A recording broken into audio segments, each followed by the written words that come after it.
Blender интерфейсімен біршама ақпаратты көрсете отырып, саған ыңғайлы жұмыс кеңістігіне сай баптала алады.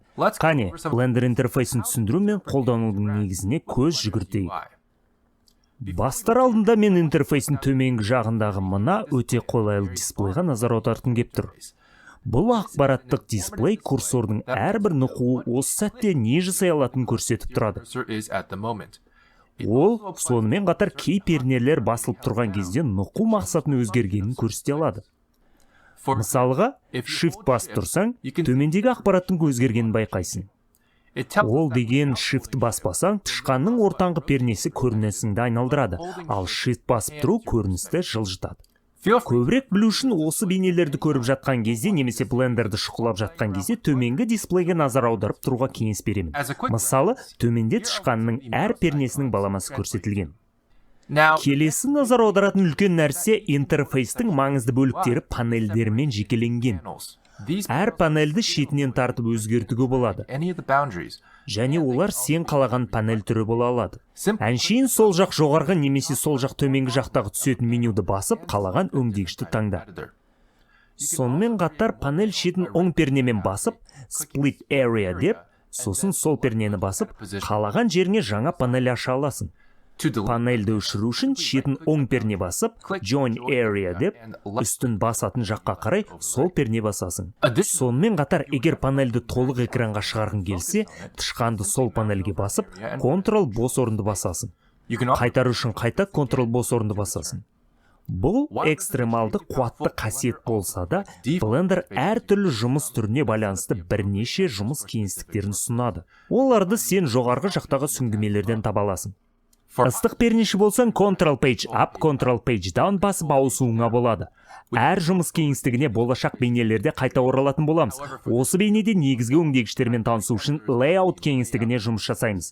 Басқа өңдегіш жайлы көбірек ақпарат арнайы өңдегіш жайлы бейнеде болады. Ал, бастайық. Егер сен Viewport шарлау бейнесін көрген болсаң, Viewport'тың не екенін білесің. Ол біздің 3D сахнамыз көрінетін панель. Бұл өңдегіште 3D сахнаң мен ондағы заттарды өңдегенде түрлі амалдар қолдануға болады. Сонымен қатар Viewport'та өте пайдалы екі тез меню бар екенін айта кеткен жөн. Әншейін Т басып, немесе мындағы бағдаршаны сол перне басу арқылы жылдам құралдарға қол жеткізуге болады. Бұған жататын құралдар: шаршы таңдау, қозғалту, айналдыру және үлкейту. Ыстық пернешілер Shift бос орын басу арқылы қалаған құралға қол жеткізуге болатын, бірақ белгіленген және де курсор орнынан шығатын ұмытпағандары жөн. Бұл әрекет Shift бос орын басып, ұстап тұру арқылы шығатын күлше менюге де жарамды. Курсорды керек аспапқа апарып, аспапты таңдауға болады. Сонымен қатар сен N number дегендегі пернені басып, немесе оң жақтағы жебешені сол пернемен нұқып, сондай баптауларды алып шыға аласың. Оның ішіндегі нәрсені қозғалту ақпараты құралдың жеке баптаулары мен Viewport'тың басқа мүмкіндіктері бар. Байқасаң, 3D курсорының мүмкіндіктері бар, және бұл өзің көріп тұрғандай өте күшті құрал. Бұл қызыл ақ шеңбер барлық жаңа объекттер пайда болатын орын бола алады. Сонымен қатар айналдыру негізі бола алады. Оны алда қарастырамыз. Оны сахнада қозғау үшін Shift басып тұрып, оң нұқу керек. Осы сахна ортасына әкелу үшін Shift S басып, күлше менюден Cursor to World Origin таңдап, немесе оң жақтағы жылдам менюден орналасу мен айналу мәндерін енгізу керек. Ал енді білмейтіндерге күлше менюдің не екенін түсіндіруге қолайлы мезгіл туған секілді. Күлше меню деген ыстық перне басқаннан кейін сенің курсорыңның айналасында пайда болатын жылдам меню панелі.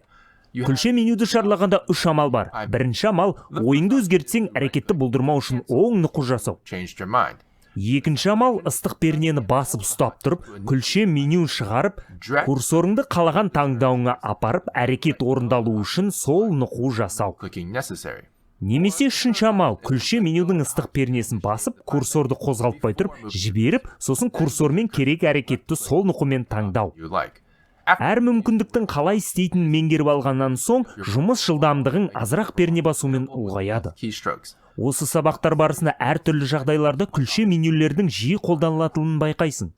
Ал енді Viewport астында уақыт тізбегін көріп тұрмыз. Ол анимацияның ойнатылуын басқарады. Онда сен доңғалатып үлкейтіп кішірейтуге, доңғалақты басып, ар-бер жылжытуға, шығарудың кіріс және шығыс кадрларын қоюға және кілт кадр қоюмен басқаруға болады. Осының барлығын алдағы видеода талқылаймыз.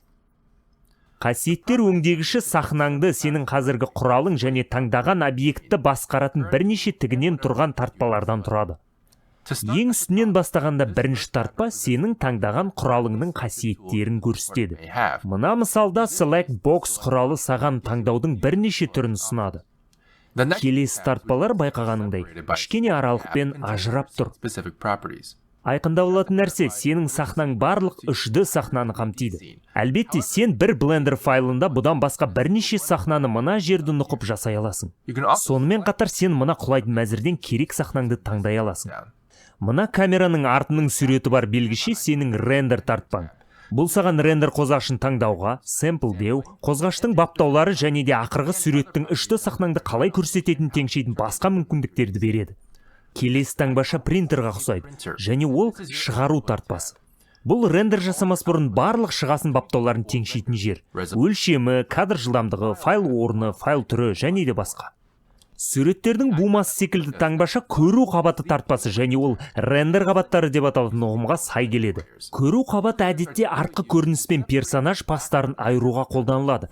Мысалы рендерден кейін оңай құрастыру үшін. Дегенмен байқасаң, мұнда тек пас мүмкіндіктері ғана, объекттер емес, және де бір ғана көрініс қабаты бар.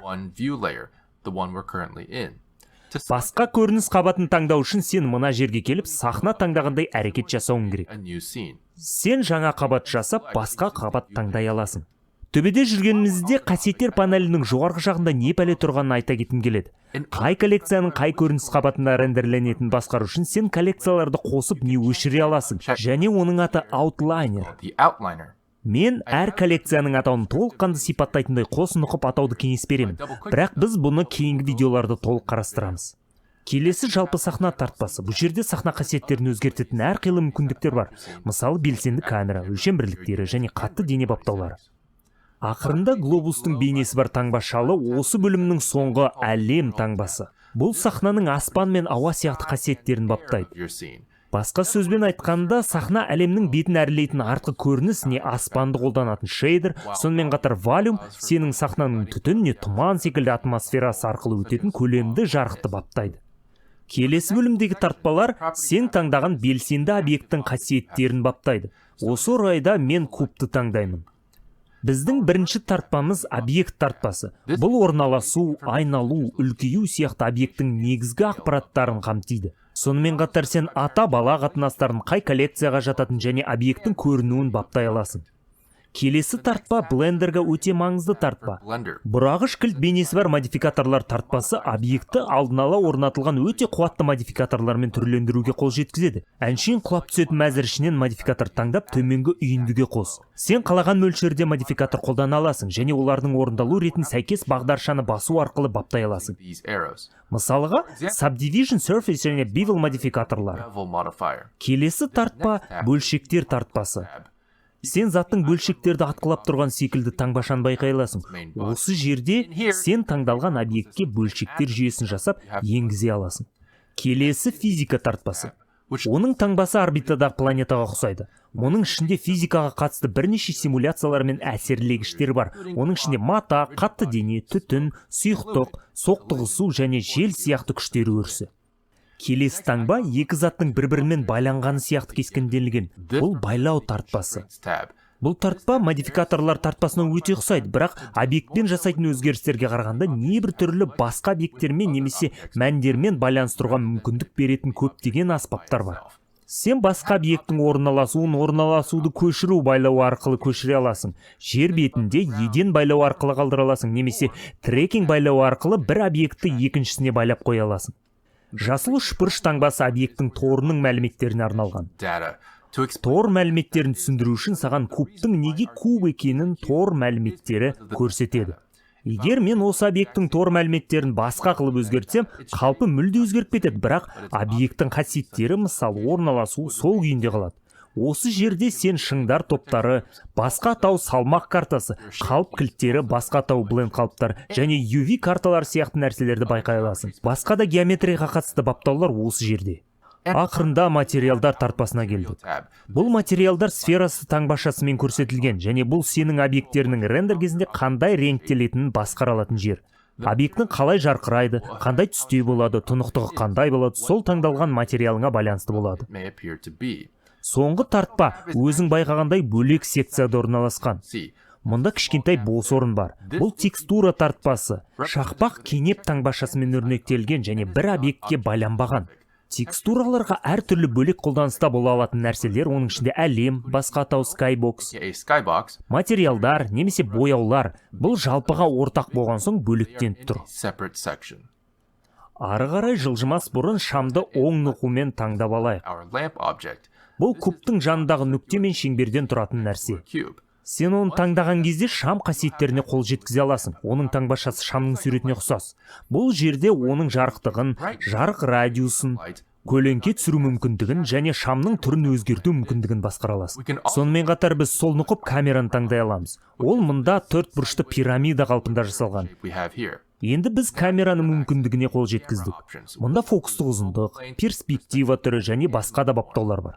Сонымен бұл блендерді ашқан кездегі бастапқы жұмыс кеңістігі сұлбасының шолуы. Бұл саған пайдалы болды деп үміттенемін және кейінгі видеоларда басқа жұмыс кеңістіктеріне толыққанды тоқталып өтемін де әр өңдегіш қандай екенін көрсетемін.